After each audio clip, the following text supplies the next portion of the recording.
For 37 years, I gave everything to my son. My time, my health, my savings. I worked double shifts, skipped meals, and wore the same coat for winters just so he could have more. I believed love would come back the way I gave it, quietly, without asking. But love didn't come back. Instead, on an ordinary afternoon, my daughter-in-law demanded $50,000 for a luxury cruise. When I said no, her hand met my cheek before her words did. Find somewhere else to live.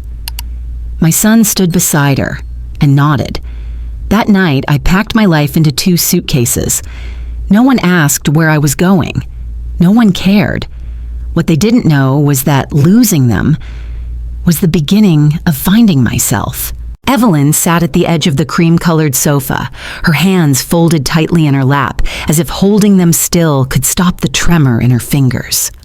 Across from her, Vanessa leaned against the arm of the couch with a glossy brochure in her hand, its pages filled with images of champagne toasts on sunlit decks and couples in evening gowns under a canopy of stars.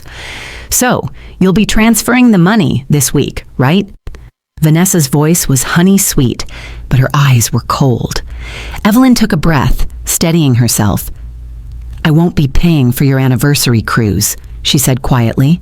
The silence that followed was sharp enough to cut skin. Lucas, her only son, sat between them on the couch, his gaze flicking from his wife to his mother like he was tracking a match point in tennis. Evelyn knew. She had always known which side he would choose. Vanessa's lips curved into a smile that didn't reach her eyes. I think you misunderstood me, she said, rising to her full height. This isn't a request. I understood perfectly, Evelyn replied, her voice steadier than she felt. And the answer is still no. The crack of Vanessa's palm against her cheek was so sudden, so loud, it seemed to echo off the high ceilings. Evelyn's head snapped to the side, the sting blooming hot across her skin. Then find somewhere else to live, Vanessa snapped, her voice rising like a whip crack. I'm done supporting a selfish old woman who can't even help her own family. Evelyn turned to Lucas, searching for something.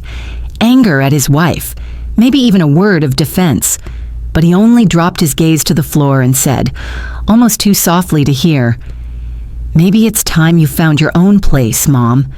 We've been carrying you long enough. The words landed harder than the slap. She thought of the years she had worked double shifts at the diner, the nights she came home smelling of grease and bleach, the holidays she'd spent on her feet so Lucas could have new shoes for school. She had carried him, always. And now, with a single sentence, he was casting her aside.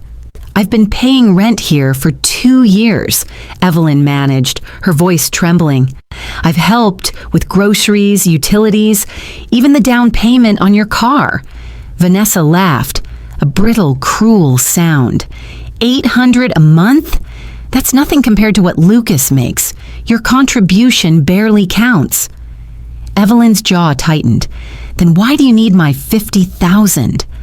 Because we deserve it, Lucas said suddenly, his tone sharper than she'd ever heard. We've worked hard, and we've earned a luxury vacation. With my money? She asked. You're just hoarding it anyway, Vanessa sneered. What are you saving for? You're 67 with no life, no friends, nothing. Let your family enjoy it. The truth in Vanessa's insult stung almost as much as the slap. Evelyn had become isolated. Moving in with them had been a slow erosion. Vanessa always had reasons she couldn't see her few friends, excuses for why they couldn't visit. The walls had closed in until there was no one left but the 3 of them, and now she was being shown the door. I'm saving for emergencies, Evelyn said, her voice barely above a whisper. This is an emergency, Lucas countered. Our marriage needs this trip. Evelyn stared at her son, wondering when he'd grown so cold. I see, she said finally, rising on unsteady legs. I'll pack my things. Vanessa's smile was thin and satisfied. And don't think you can guilt us into changing our minds. Lucas agrees with me completely. Upstairs, it didn't take long to pack. 2 suitcases, a box of photo albums. That was her life now. She carried them down the stairs, pausing when she heard Vanessa in the kitchen, her voice bright on the phone. "Yes, Mom. She's finally moving out. I'm so relieved. And she even offered to help with the cruise as a parting gift." Evelyn didn't listen to the rest. She set her bags by the front door, taking one last look at the house she had helped them buy. She remembered the day she'd given them $20,000 from her savings as a wedding gift, money she'd earned scrubbing floors for 30 years. No goodbye from Lucas, no last glance. The evening air was cool as she stepped outside. Her 15-year-old Honda waited in the driveway, paint faded but engine faithful. She loaded her bags into the trunk, the reality pressing down. She had nowhere to go. In the driver's seat, she gripped the wheel until her knuckles whitened. 67 years old, homeless in everything but name, alone in a way she hadn't been since the day Lucas's father walked out. Tears blurred her vision, but beneath them, something else stirred. Faint, but growing. Not fear, not shame. Something closer to anger. Or maybe it was the first flicker of understanding that losing this house might be the first step to finding herself again. Evelyn's cheek still burned where Vanessa's hand had landed. She kept her eyes on the stairs as she climbed, refusing to let either of them see the tears welling up. She would not give them that satisfaction. Behind her, Vanessa's voice carried, sharp, scornful. "You think I'm going to spend another anniversary stuck in this house, eating reheated leftovers because your mother wants to clutch her dusty savings account like it's gold bullion? Forget it." Lucas said nothing, just the dull thud of his steps as he moved into the kitchen. In her room, Evelyn opened the closet. Her clothes hung limply, the colors faded from years of wear. She reached for the sturdy black suitcase she'd bought on clearance a decade ago, laying it open on the bed. As she folded sweaters and tucked in blouses, her mind replayed the moment over and over. Vanessa's eyes, cold as glass, Lucas's silence like a second betrayal. She carried the suitcase downstairs, and that's when she caught it. Vanessa's voice, lower now, almost urgent. "I'm telling you, Lucas, if we don't go on this cruise, everything falls apart. You know how close I was to walking away last year. I can't live like this anymore." There was a tremor in her voice Evelyn had never heard before. It stopped her cold. Lucas murmured something she couldn't catch, and Vanessa continued, "I've been trying. I've put up with her taking over the living room, her passive-aggressive comments, her refusing to help more when you were laid off. I'm at my breaking point." Laid off? Evelyn's breath caught. Lucas hadn't told her he'd lost his job. He'd always said work was stressful but fine. She stepped back, the anger inside her tangled with a sudden, unwelcome thread of guilt. Maybe the cruise was more than vanity. Maybe it was their way of holding on to each other. Her grip on the suitcase handle loosened. She thought about the rent she paid. Yes, it was modest compared to their mortgage, but perhaps they'd been shouldering more than she realized. Then Vanessa's voice changed, slipping back into that cutting tone. "Of course, we'll get her to cave. She always does. And if she doesn't..." A short laugh. "We still have the account." Evelyn froze. "What account?" Lucas asked. "The joint one we set up for the renovations," Vanessa replied, almost cheerfully now. "She hasn't checked the statements in months. There's at least 15 grand sitting there. Worst case, we drain it after she's gone. She'll never notice until it's too late." The air seemed to vanish from the room. Evelyn felt it. The way reality can suddenly tilt, leaving you grasping for something solid. The flicker of sympathy she'd felt moments earlier was crushed beneath the weight of Vanessa's words. She stepped into the kitchen doorway. Both of them turned. "Don't let me stop you," she said, her voice so calm it startled even her. "Sounds like you've got everything figured out." Vanessa's smile faltered. "Don't bother." Evelyn hefted the suitcase higher. "You've already decided what I am to you. A problem to be solved, a resource to be drained. I won't be either anymore." Lucas opened his mouth, but she cut him off. "And yes, Lucas, I heard about you losing your job. I'm sorry you didn't feel you could tell me. But whatever hardship you've faced, it doesn't excuse stealing from me." Color crept up his neck. "It's not like that. It's exactly like that," Evelyn said, each word deliberate. She turned away, the finality of the moment sealing around her like a locked door. The house, once a haven, now felt smaller than her suitcase. Outside, the early evening was settling in. The sun was low, turning the clouds a deep amber. She loaded her bags into the Honda, every motion mechanical. Through the front window, she saw them. Vanessa standing stiff with arms crossed, Lucas beside her with his hands buried in his pockets, both watching but making no move to come after her. Evelyn slid into the driver's seat. Her reflection in the windshield looked older, harder. The faint trace of Vanessa's handprint still marked her cheek. For one dizzy moment, she thought about staying, trying to talk it out, giving them the benefit of the doubt. But then she heard Vanessa's voice in her mind, mocking, certain. She'll never notice until it's too late. Evelyn turned the key. The engine coughed to life. She backed out of the driveway, the gravel crunching under her tires, sounding like the shattering of something far more fragile. She didn't know where she was going, only that she would not look back. Not tonight. Not ever. The first night in the car was the hardest. Evelyn parked in the far corner of a 24-hour grocery store lot, where the lights were dim enough to offer some cover, but bright enough to keep her from feeling completely exposed.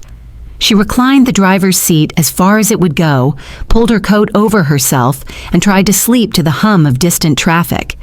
Every creak of the car, every pair of headlights sweeping across her windshield, jolted her awake. She kept her purse tucked under one arm, the suitcase handles looped around her ankle. The air inside the Honda was damp with her breath, and her neck ached from holding herself so tensely. The next morning, she splashed cold water on her face in a gas station bathroom. The mirror above the sink was streaked, and the fluorescent light turned her skin sallow. She ordered the cheapest coffee on the menu, sipping it slowly, stretching the warmth in her hands as much as the caffeine in her veins. Day 2 blurred into a circuit of parking lots and public restrooms. She bought a breakfast sandwich at a discount chain, half out of hunger and half just to justify sitting inside for an hour. People bustled past her without a second glance. It was as though she'd become invisible, something between a customer and a shadow. Somewhere in those hours, a thought began to crystallize. This wasn't just about the slap, the eviction, or the stolen account. It was about years, decades, of giving without boundaries. Rent money, down payments, groceries, babysitting, picking up the slack when Lucas was between jobs. Always told it was temporary. Always assured they'd pay her back, though they never did. She'd convinced herself it was love. But now, with the hum of the car heater as her only company, she saw it clearly. It had been exploitation, dressed in the clothes of family loyalty. On the third morning, she woke to seagulls. At first, she thought she was dreaming, but when she pushed the seat upright, she saw she'd parked near a small harbor. Boats rocked gently against the docks, their masts cutting clean lines against the pale sky. Drawn by the salt on the wind, she wandered down the wooden planks. Fishermen in heavy coats moved purposefully, hauling crates, checking nets. A few larger vessels were moored farther out, their polished hulls gleaming in the early light. And then she saw him. Tall, broad-shouldered, silver hair stirred by the breeze. Thomas Bennett. She would have known him anywhere, even after 40 years. The boy who'd walked her home after shifts at the diner, who'd talked about the sea with a reverence usually reserved for religion. He was standing on the deck of a massive white cruise ship, scanning the harbor. When his gaze swept across her, he stopped. For a beat, they simply stared. Then his face broke into a smile, slower than it used to be, but just as warm. "Evelyn Harper," he called, his voice carrying over the water. Her throat tightened. "It's Evelyn Price now," she said when he reached the gangway, though she wondered if it mattered anymore. Thomas descended quickly, and up close she could see the changes, lines at the corners of his eyes, the calm gravity of someone used to command, but beneath it was the same steadiness she'd once leaned on. "You look like you could use a hot breakfast," he said gently, "and a place to sit that isn't 4 wheels and a steering column." She hesitated, embarrassed. "Is it that obvious?" He gave a short laugh. "I've been at sea for decades. I can read weather in a face the same way I read it in the clouds." Before she could argue, he gestured toward the ship behind him. "Come aboard. We've got time before we sail tomorrow. I want to hear everything." The words struck her like a lifeline thrown to a drowning swimmer. She'd spent 3 days adrift, figuratively and literally, and here was someone from her past, solid and sure, offering her a deck to stand on. She followed him up the gangway, her footsteps echoing against the metal. Inside, the ship was a different world. Polished marble floors, brass railings, the faint scent of citrus and salt. Crew members passed, nodding to Thomas with deference. "This is the Ocean Star," he said with quiet pride.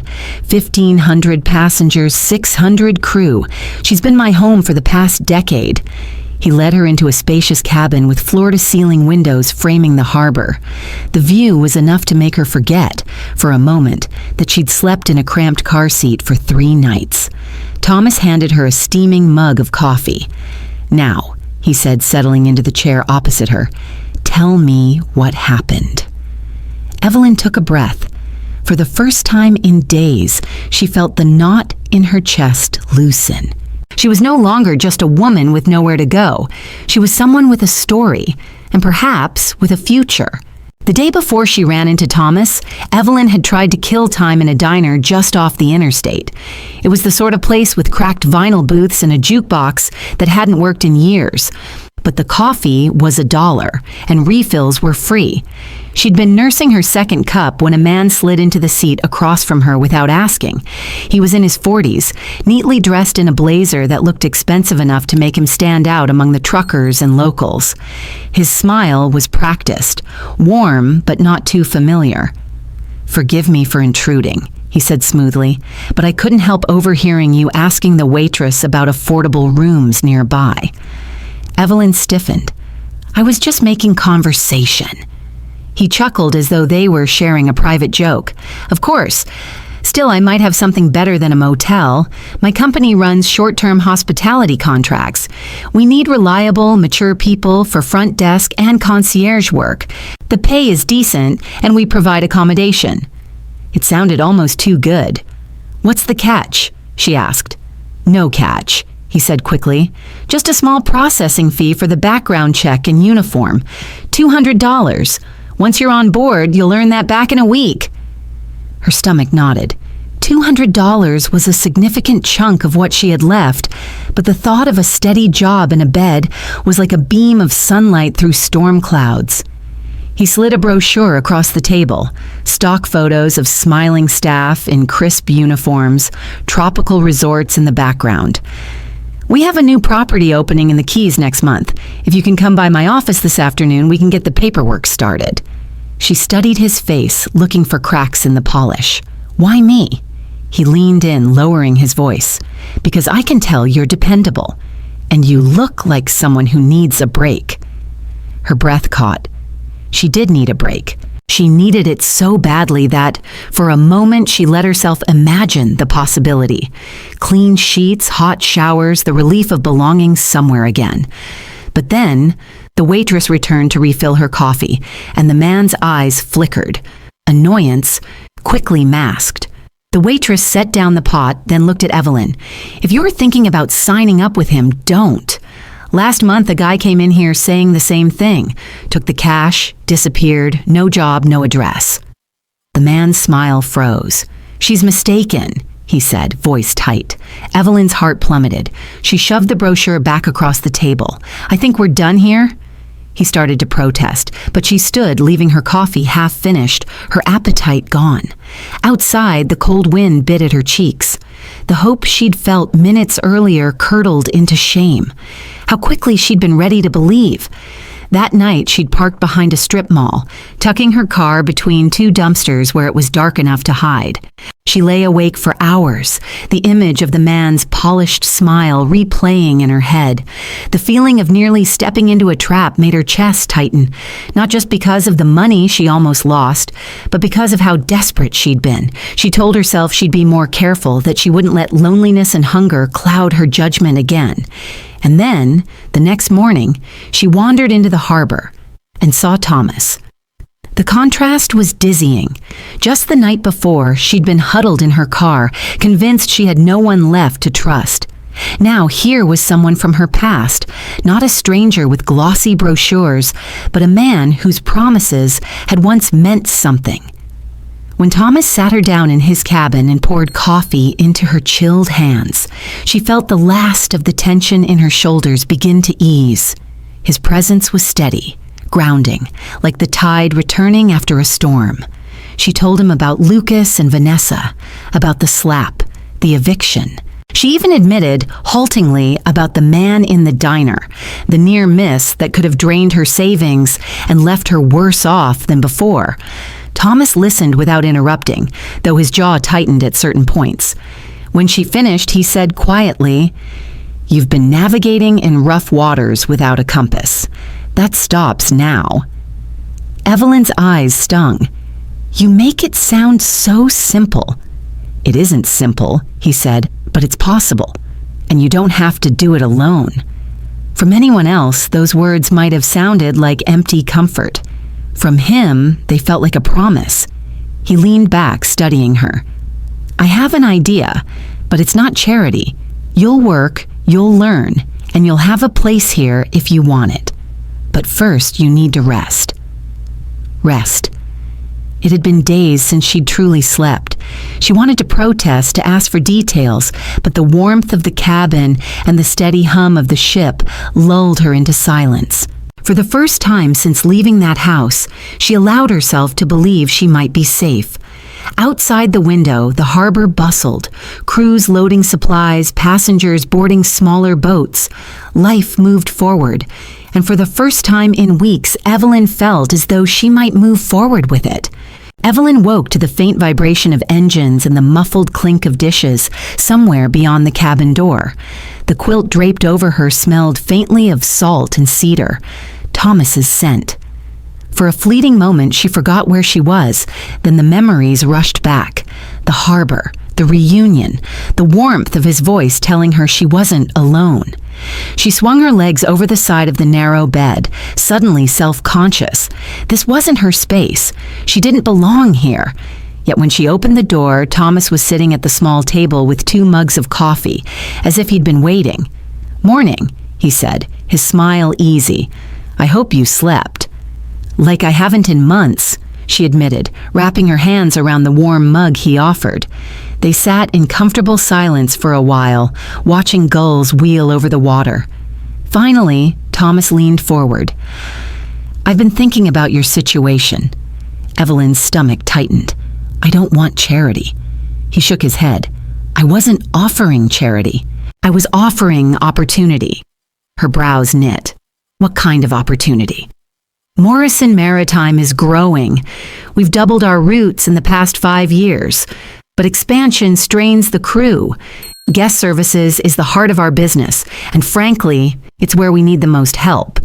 She frowned. "Thomas, I don't know anything about running cruise ships." "You know people," he countered. "You've spent your life smoothing over tempers, making sure customers left your table happier than when they sat down. You've managed bills on pennies, solved problems in minutes, and done it all while thinking 3 steps ahead. Those are the skills I need." She looked down at her coffee, the steam curling between them. "Even if I agreed, I have nothing to offer you. No qualifications, no—" "Yes, you do," he interrupted gently. "You have $50,000 you were wise enough not to waste." The mention of the money made her flinch. That number had become a bruise in her mind, always tender. That was supposed to be for emergencies. "And this isn't one?" he asked quietly. She hesitated. This wasn't the kind of emergency she'd imagined when she began saving years ago. Medical bills, sudden repairs, the disasters that came without warning. But this disaster had been slow, years in the making. Maybe she'd just never named it. Thomas leaned back, giving her space to think. I'm offering you a partnership, Evelyn. 25% of the guest services division. You'll invest your $50,000 as capital, and you'll have authority over operations across the fleet. You'll learn and you'll earn. She stared at him. You're serious? Dead serious. I've seen enough partnerships fail because they were built on profit alone. I want someone who understands why we exist, not just to make money, but to make people feel seen. It was too much, too fast. And yet, under her skepticism, something stirred. A flicker of the woman she might have been if life had dealt her different cards. A woman who wasn't just surviving, but steering her own ship. What if I fail? She asked softly. Then you fail forward, Thomas said. You'll learn, adapt, and try again. And I'll be there beside you. Her pulse thudded in her ears. She thought of Lucas and Vanessa, of the way they'd looked at her as if she were nothing but a wallet on legs. She thought of the nights in the car, the cold, the gnawing hunger, not just for food, but for dignity. 50,000 is everything I have, she said at last. Then it's time to make it work for you instead of against you. She laughed once, a short, breathless sound. You make it sound simple. It's not simple, he said, smiling, but it's worth it. The decision came not as a lightning strike, but as a slow settling, like a tide reaching its high mark. She realized she'd already made it somewhere in the middle of his pitch. All right, she said finally, I'll do it. Thomas's smile deepened, not triumphant, but warm, almost relieved. Good. We'll draw up the paperwork this week. In the meantime, I'll arrange a company apartment for you near headquarters. And she held up a hand. Wait, I want to work from the ground up. If I'm going to run guest services, I need to know every job in it. The hard parts, too. His expression shifted. Surprise, then respect. You're right. That's exactly the kind of thinking I was hoping for. They talked logistics for hours, the conversation flowing as naturally as the tide. When she finally stepped out onto the deck, the winter sun was breaking through the clouds, gilding the water in silver light. For the first time in years, the horizon didn't look like a wall. It looked like a road.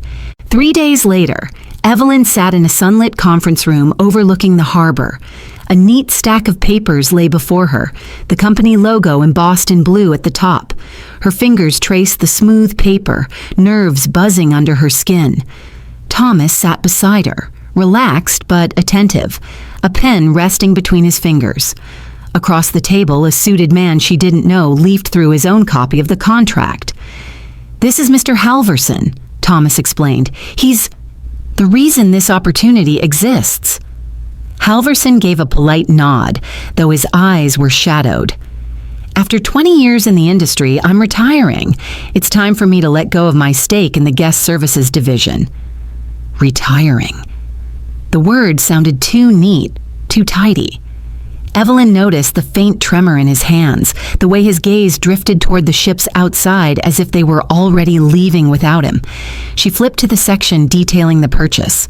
The numbers were exactly as Thomas had promised, 50,000 for 25% of the division. But now she saw the rest. Halverson's shares had been losing value for months due to operational strain. The phrase sat in her stomach like a stone. Her throat tightened. Thomas, am I bailing out a sinking ship? The room went quiet. Thomas's gaze met hers, steady but unreadable. I told you I wouldn't offer charity, Evelyn. That goes both ways. I wouldn't ask you to step into something doomed. Then why is he selling? She pressed. And why now? Halverson sighed. Because I can't keep up. The division needs restructuring, modernizing. I don't have the energy or the appetite for it anymore, but it's not broken beyond repair. Her pulse pounded in her ears. The scene shifted in her mind. Thomas's warm invitation, the late-night conversations. What if it wasn't just about giving her a chance? What if he needed her money to plug a hole? She sat back, the pen suddenly heavy in her hand. When you found me at the harbor, did you already know this was the plan? Yes, Thomas admitted, but not in the way you think. I didn't go looking for you because I needed your savings. I asked you because you're the only person I trust to fix what's broken here. It should have been reassuring, but her mind swirled with doubt.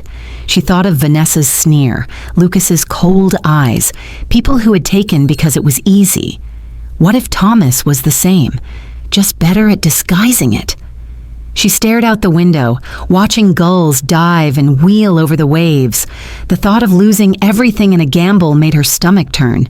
If this fails, I'll have nothing, she whispered. Then let's make sure it doesn't fail, Thomas said quietly. He pushed another folder toward her. Charts, reports, projections. Look at the numbers.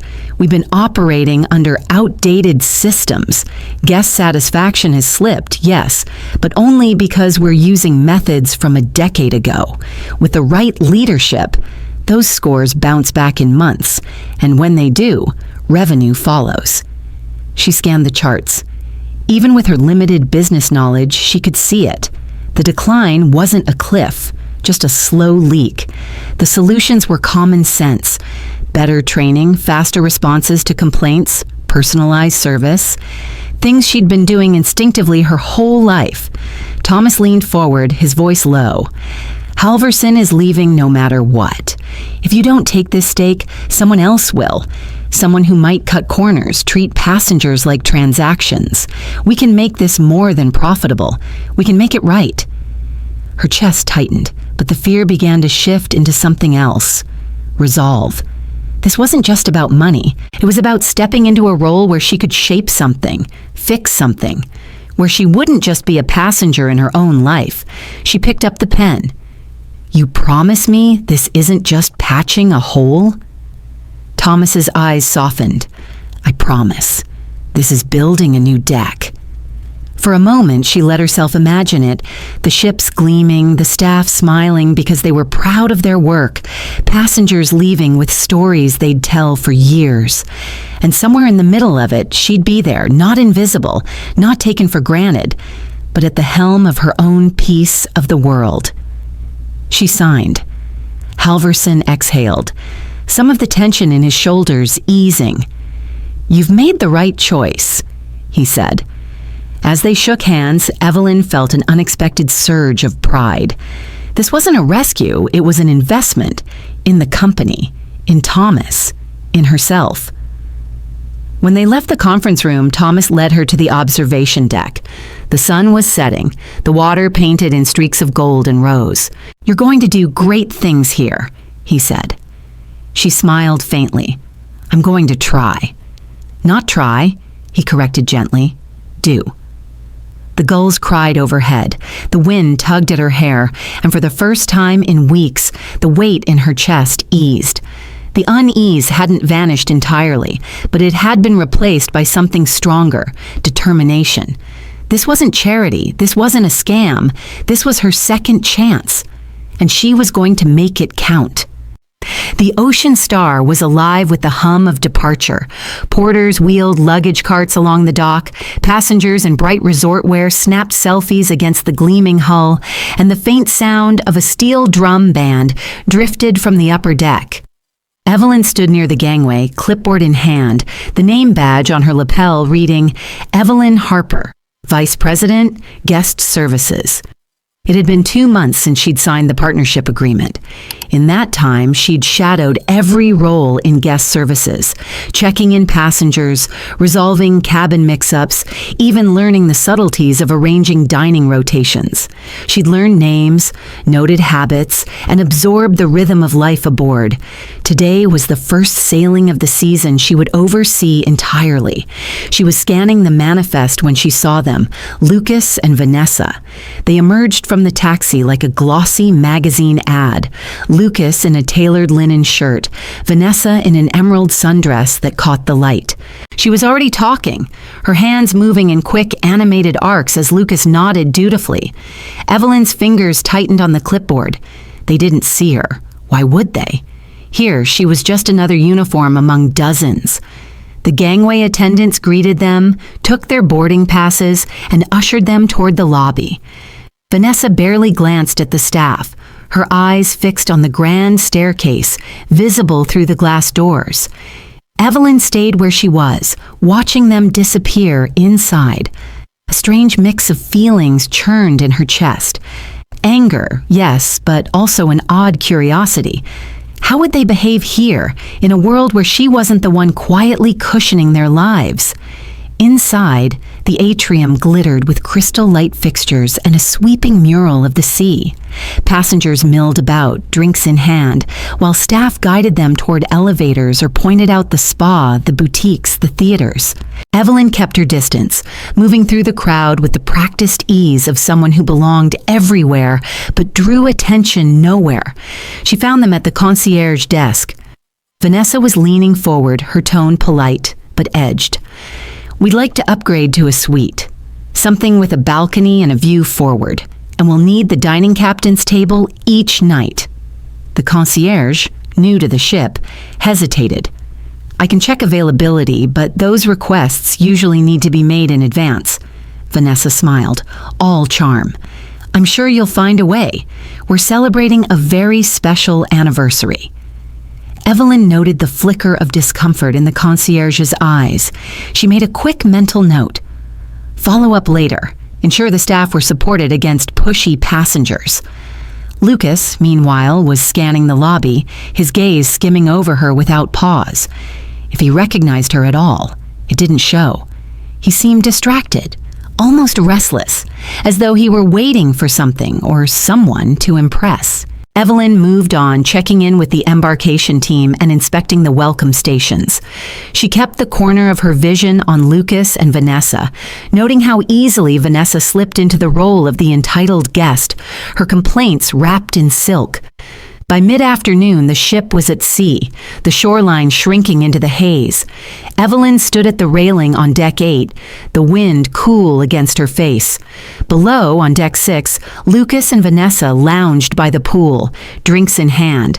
Vanessa's laugh floated upward, light and untroubled. Evelyn wondered if they had any inkling whose ship they were on. The thought brought a slow, private satisfaction.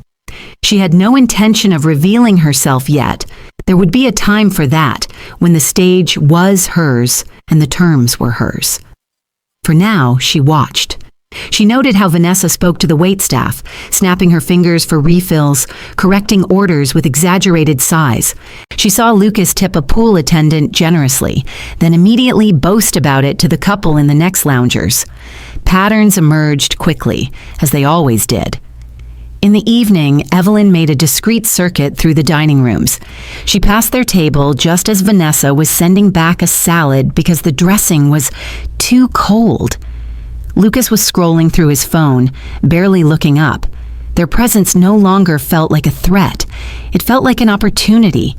They had walked into her world without realizing it, and here, the rules were different. Here, respect wasn't optional. It was policy, and she was the one who wrote it. As she returned to her office, she allowed herself a small smile. She had prepared for this job with discipline and care, and that preparation gave her the patience to wait. There would be a reckoning, but it would be on her terms, in her time. Outside her window, the horizon stretched wide and endless. The ship cut smoothly through the water, every deck alive with the beginnings of stories. And somewhere among them, hers was unfolding, quietly, deliberately, heading toward a moment that would make every mile worth it. The second evening of the voyage, the ship's promenade deck was lit with strings of golden bulbs, swaying gently in the breeze. Most passengers had gathered in the theater for the captain's welcome reception, leaving the outer decks quiet except for the occasional couple strolling hand in hand. Evelyn preferred it that way. She could walk the ship without interruption, noting small details the crew might miss in the bustle. She had just passed the aft observation lounge when she heard it, a low, tense voice drifting from the shadowed alcove where the lifeboats were stored. "You know I can pull the plug anytime," Vanessa said. Her tone was sharp, not the syrupy lilt she used with staff. Evelyn slowed her steps, staying in the shadow of the bulkhead. Lucas's voice came back, tight with frustration. "Why are you bringing this up now? We're supposed to be enjoying ourselves." "Because I saw you looking at that server earlier," Vanessa hissed. "You think I don't notice when you start wandering?" Lucas let out a long sigh. "Vanessa, please. No, I'm reminding you why you don't get to walk away from this marriage, Lucas. I still have the account, all of it." There was a pause, the creak of deckboards under shifting feet. "You wouldn't," he said, but there was no conviction in his voice. "I would," she replied flatly. "Half of that money is mine legally, and the other half, let's just say your mother would be devastated to learn where it came from." Evelyn's chest tightened. The account. The same words she'd overheard weeks ago in their kitchen before she left. Her heart pounded in her ears as the implication settled. Vanessa was holding something over Lucas, something tied to her own finances. "I've kept quiet for years," Vanessa continued. "Covered for you when you couldn't keep a job, when you borrowed from the wrong people. I made sure she never found out." For the briefest moment, Evelyn felt a flicker of sympathy for her son. He sounded cornered, trapped in a marriage that had him by the throat. Maybe, just maybe, he'd been as much a victim of Vanessa's control as she had. But then Lucas's voice shifted, lower, more calculating. "You've kept quiet because it benefits you. You like having leverage, Vanessa. Don't pretend this is all about protecting me." Vanessa laughed, the sound brittle as glass. "Of course it benefits me, but it benefits you too. We've been a team in this from the start." That word, team, sent a chill down Evelyn's spine. Lucas stepped closer. She could hear the scrape of his shoes. "So we keep going as planned. We make this trip memorable. We work the charm. And maybe, just maybe, we get her to hand over what's left without a fight." Evelyn's breath caught. The sympathy that had begun to soften her anger evaporated, replaced by a fresh, sharp wave of betrayal. Whatever pressure Vanessa had on him, Lucas wasn't fighting it. He was leaning into it. "Good," Vanessa said, her voice smoothing out again, "because once we have that, we can finally stop worrying about scraping by." Evelyn eased back into the shadows, her pulse thudding in her temples. She felt the deck's faint vibration under her feet, the steady churn of the ship's engines, and above it all, the slow, cold crystallization of her resolve. They weren't just opportunists, they were strategists, calculating, coordinated, and willing to play whatever role was necessary to get what they wanted from her. She moved away quietly, circling back toward the main promenade where the music from the theater spilled into the corridor. The warm laughter of passengers felt almost surreal in contrast to the venom she'd just overheard. In her office, Evelyn closed the door and leaned against it, taking deep, measured breaths. The part of her that still longed for some connection with her son twisted painfully. This was not the reunion she'd imagined when she'd first seen them board. For a moment, she let herself remember Lucas as a boy, his small hand gripping hers as they crossed busy streets, his shy smile when she packed his lunch with a surprise note. She'd protected him from so much, and now he was plotting to strip her bare. Her desk phone buzzed, pulling her from the memory. It was the concierge she'd seen earlier, sounding relieved. "Vice President Harper, just wanted to thank you for following up. The couple from Suite 402 has been challenging, but your support means a lot." Suite 402. She didn't have to check the manifest to know who that was. "You're welcome," Evelyn said evenly. "Continue to provide them with standard service. Nothing more, nothing less." When the call ended, she pulled up the next day's schedule. There were events she could use, places where she could ensure her path and theirs would cross, under circumstances she controlled. Not to humiliate them, not yet, but to remind herself that she was no longer the one being cornered. Later that night, unable to sleep, she walked the upper deck again.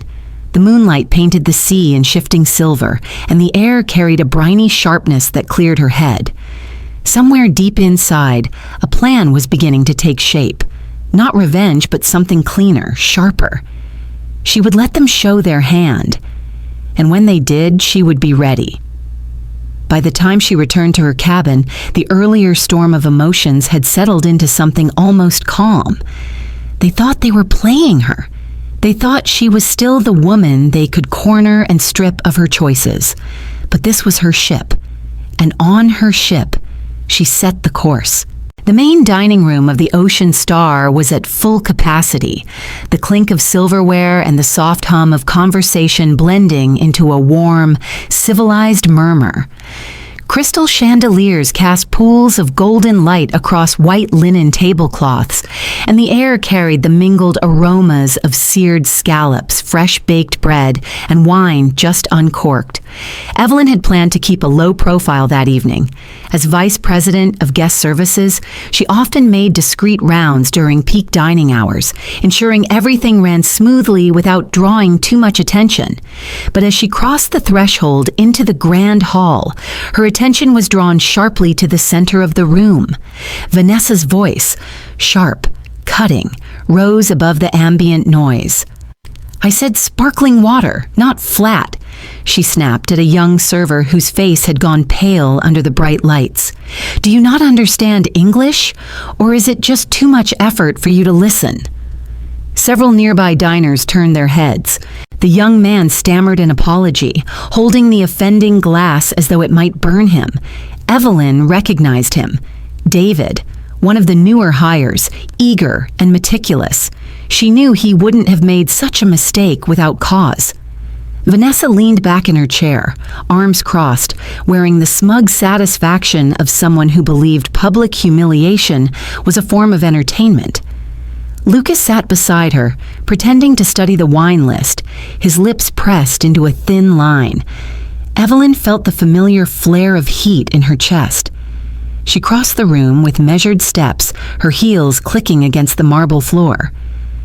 "David," she said calmly, stopping beside him, "would you please step back for a moment?" Relief flashed in his eyes as he retreated toward the service station. Evelyn turned her gaze on Vanessa, who was in mid-sip of her wine. "Is there a problem, ma'am?" Evelyn asked, her tone polite but edged with steel. Vanessa smirked, clearly assuming she was dealing with another mid-level staffer to be bullied. "Yes, your server seems to think I ordered flat water. I'm paying for a premium experience, and I expect people to get the basics right." Evelyn's smile was faint, controlled.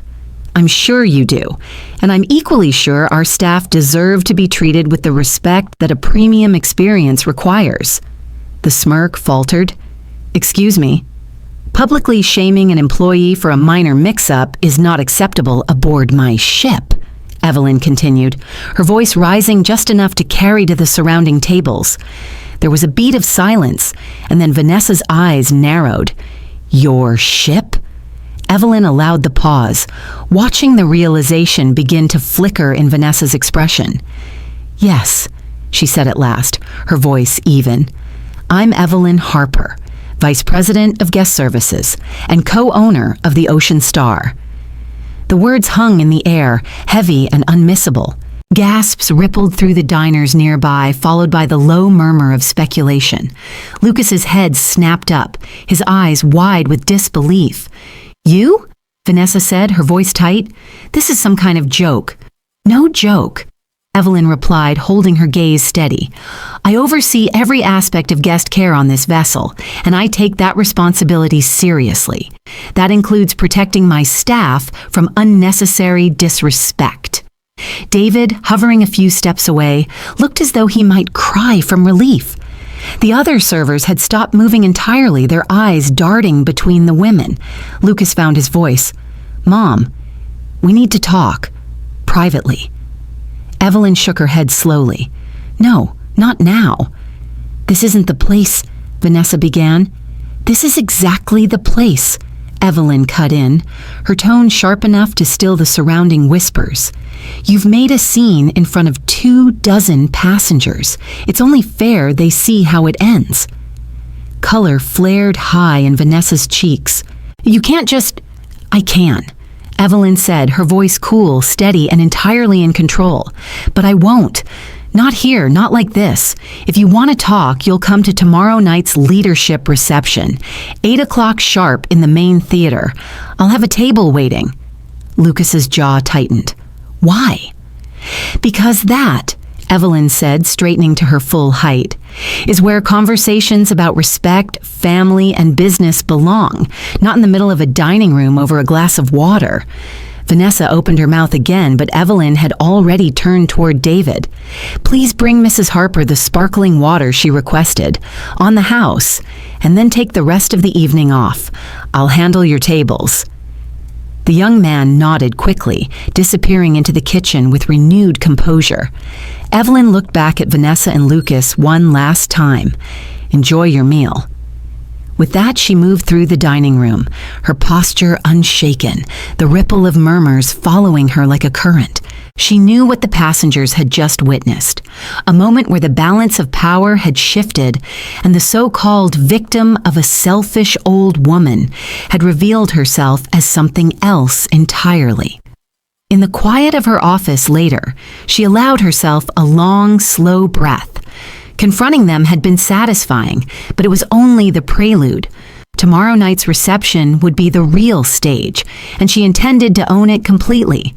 She pictured the scene, the theater's chandeliers casting light over rows of well-dressed guests, the low hum of conversation falling into silence as she stepped to the microphone. Vanessa and Lucas, seated where she could see them, trapped in the polite formality of an event they couldn't disrupt without exposing themselves. She wasn't looking for revenge, she told herself. She was looking for clarity, for the truth of who they were to stand in the open, undeniable, and maybe, in the process, for them to see who she had become. That night, as the ship cut through calm waters under a canopy of stars, Evelyn felt the tension of the day settle into a strange, buoyant anticipation. The stage was set, the roles chosen. Tomorrow, the curtain would rise. The next evening, the main theater of the Ocean Star glowed under the chandeliers. Velvet seats filled quickly as passengers in evening wear chatted over the soft strains of a string quartet. On stage, the podium stood ready for the leadership reception, an event meant to honor the ship's officers and partners. Backstage, Evelyn adjusted the cuffs of her navy suit, her name badge polished to a gleam. She had rehearsed her remarks all afternoon, each word chosen with care. Tonight was about more than hospitality. It was about truth. A knock sounded at the side door. When she opened it, Lucas slipped in, his face drawn and pale. "Mom, please," he said quickly, glancing over his shoulder. "I just need a minute." Evelyn hesitated. "This isn't the time, Lucas." "It has to be now," he insisted. "Vanessa, she's leaving me." The words landed heavy, but not in the way he seemed to expect. Evelyn waited. "She says if I can't get her the money, she's done. She'll take what's in the account and walk. I can't let that happen. Please, just help me. Loan me something. I'll pay you back." Evelyn studied him. There was no pretense in his eyes tonight, just desperation. For a flicker of a moment, the years fell away, and she saw the boy she'd raised, the one she'd held when nightmares woke him, the one she'd sat beside in emergency rooms and school meetings. "Lucas," she began, her voice low, "do you love her, or are you afraid of losing what she holds over you?" He looked away. "It's both." The honesty tugged at her, pulling at threads she thought she'd knotted tightly. She remembered overhearing their conversation by the lifeboats, remembered the collusion. And yet here he was, stripped of bravado, asking for help. "Please," he said again, his voice breaking, "if you ever loved me—" A stagehand poked his head in. "Vice President Harper, you're on in 2 minutes." Evelyn took a slow breath, the moment stretching thin between them. She rested a hand on his shoulder. "I do love you, Lucas, but loving you doesn't mean letting you keep hurting me." Confusion flickered across his face. "So, you're saying no?" She met his eyes. "I'm saying you'll hear my answer with everyone else." He started to protest, but she stepped past him, the stage light spilling warm across her shoulders. The murmurs in the theater quieted as she approached the podium. She began with the usual pleasantries, thanking the crew, welcoming the guests, acknowledging the hard work that made voyages like this possible. Then her tone shifted. "I also want to share something personal tonight. Many of you know me only as an officer of this ship. But my journey here began in a very different place, one where I was underestimated, undervalued, and frankly, taken for granted by the people I trusted most." In the third row, Lucas sat rigid, Vanessa beside him, her expression a tight mask. "I thought the end of those relationships would break me," Evelyn continued. "Instead, it gave me the freedom to rebuild.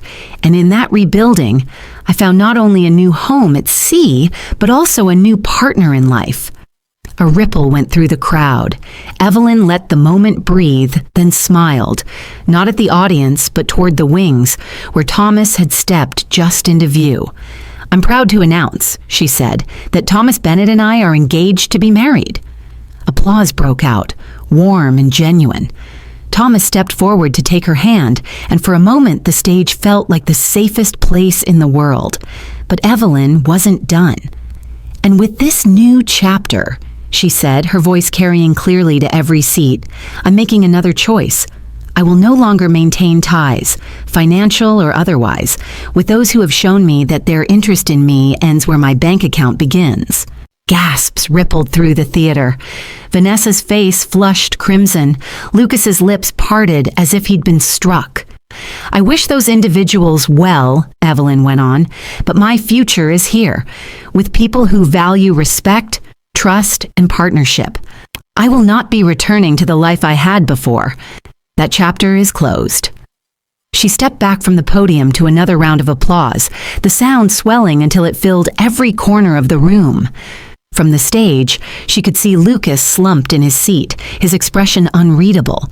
Vanessa whispered something sharp in his ear, her eyes darting toward the exit. Evelyn felt no triumph, only clarity. She had not humiliated them. She had simply told the truth in a place where they could not twist it, and in doing so, she had freed herself. Thomas squeezed her hand. "You did it," he murmured.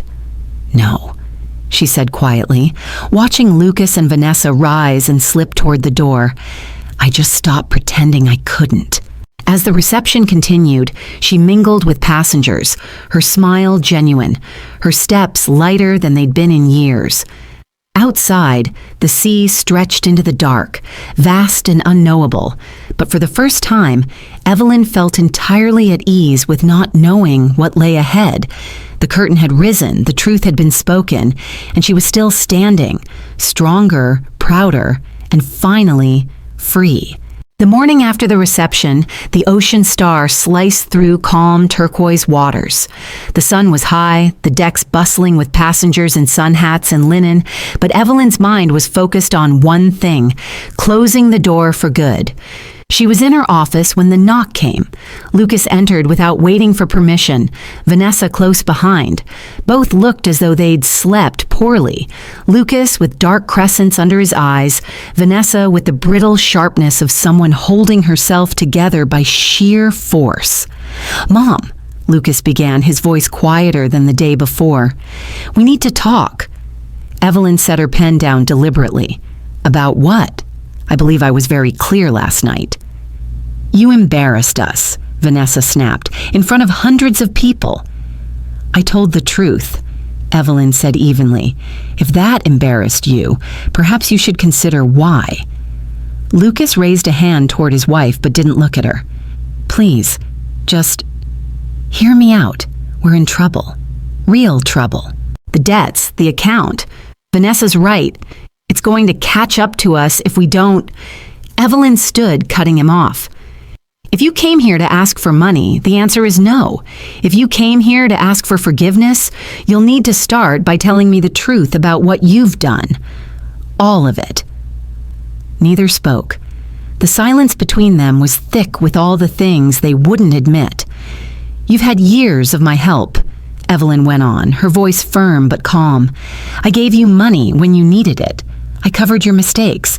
I even lived under your roof and paid rent like a stranger, all while you planned to take more. That's over. Vanessa's lips tightened. So, that's it? You're just cutting us off? Yes, Evelyn said simply, because I finally understand something. Giving you more will not save you. It will only keep you exactly as you are. Lucas's face flushed, his jaw working as though to form an argument that wouldn't come. For a brief second, Evelyn thought she saw something like shame in his eyes, but it passed quickly, replaced by a cold detachment she recognized all too well. Vanessa folded her arms. Then you've made your choice. Don't expect us to come crawling back when this ship of yours hits an iceberg. Evelyn didn't flinch. If that day comes, I'll handle it myself. They left without another word, the door closing behind them with a soft finality. Evelyn exhaled slowly, the tension draining from her shoulders. There had been a time when that kind of conversation would have broken her, when she would have chased after them, offering more just to keep them close. Not anymore. By mid-afternoon, word reached her that Lucas and Vanessa had arranged an unscheduled disembarkation at the next port. She didn't go to see them off. She imagined them stepping onto the gangway, the bright Caribbean sun exposing the cracks in their composure as they faced whatever waited for them on shore. Creditors, overdue bills, the collapse of the comfortable life they'd been propping up with other people's generosity. The Ocean Star sailed on without them, the distance between ship and port growing with each passing minute. That evening, Evelyn joined Thomas on the upper deck. The horizon was painted in streaks of gold and lavender, the sea calm as glass. He handed her a glass of champagne, his other hand resting lightly at the small of her back. "How does it feel?" he asked. She considered. "Like closing a door I should have locked a long time ago." He smiled faintly. "And on the other side of that door?" She turned to face the endless water, the faint outline of the next island just visible in the distance. "A life I get to choose, not one I have to survive." They leaned against the railing in comfortable silence, the wind warm against their faces. Around them, passengers laughed, the faint sound of a steel drum band floating from the pool deck. "You know," Thomas said, "we have 2 weeks before we're back in port. We could go anywhere, change the itinerary, see places we've never been." Evelyn laughed softly. "I like the sound of that. Let's make it up as we go." The sun dipped lower, the first stars beginning to blink in the deepening sky. For the first time in years, Evelyn didn't feel the weight of what she'd lost. Instead, she felt the pull of what lay ahead, the slow, thrilling realization that her life was hers again. She thought of the ship's engines beneath her feet, the steady thrum a reminder that she was in motion, moving forward, not running away, not hiding, simply going. As the last light faded, Thomas touched his glass to hers. "To new horizons," he said. Evelyn met his gaze, her voice steady. "To new horizons." Or the champagne was crisp and bright on her tongue, the night air carrying the scent of salt and possibility. Somewhere behind them, the past was sinking below the horizon. Ahead, the open sea stretched wide and endless, waiting for the course she would set. And for the first time in a long time, Evelyn knew she was exactly where she belonged, The next morning, the Ocean Star was docked at a quiet port, the sky washed in pale gold. Evelyn was reviewing passenger feedback forms in her office when a soft knock sounded. It was David, the young server from the dining room incident. "Mrs. Harper," he said, holding out a small envelope, "a man asked me to give this to you. Said his name was Lucas." Evelyn's chest tightened, but her voice stayed calm.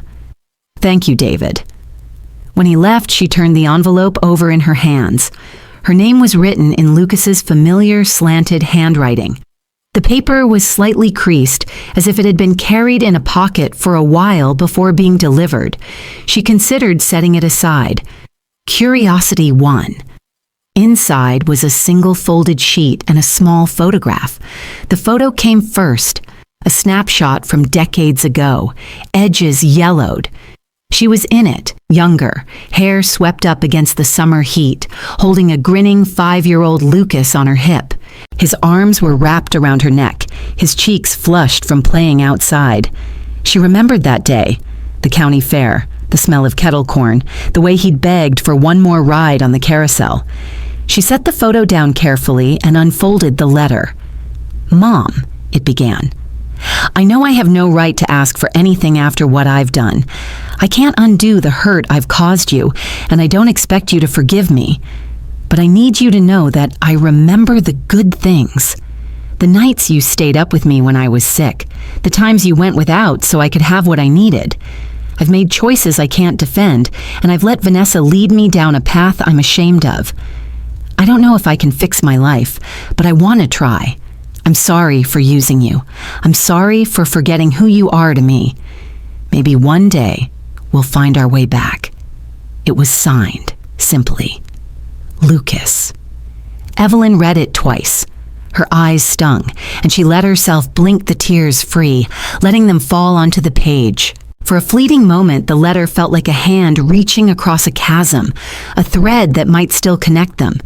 She picked up the photograph again, tracing the curve of her younger self's smile, the easy trust in her son's face. The ache in her chest was sharp, almost sweet, but then she looked out the porthole at the harbor, at the ship's crew loading supplies for the next leg of the journey, and she remembered the conversation by the lifeboats, the calculated cruelty in Vanessa's voice, and Lucas's willingness to play along. Some things, she realized, could not be mended without tearing herself apart. She set the letter and photo on her desk.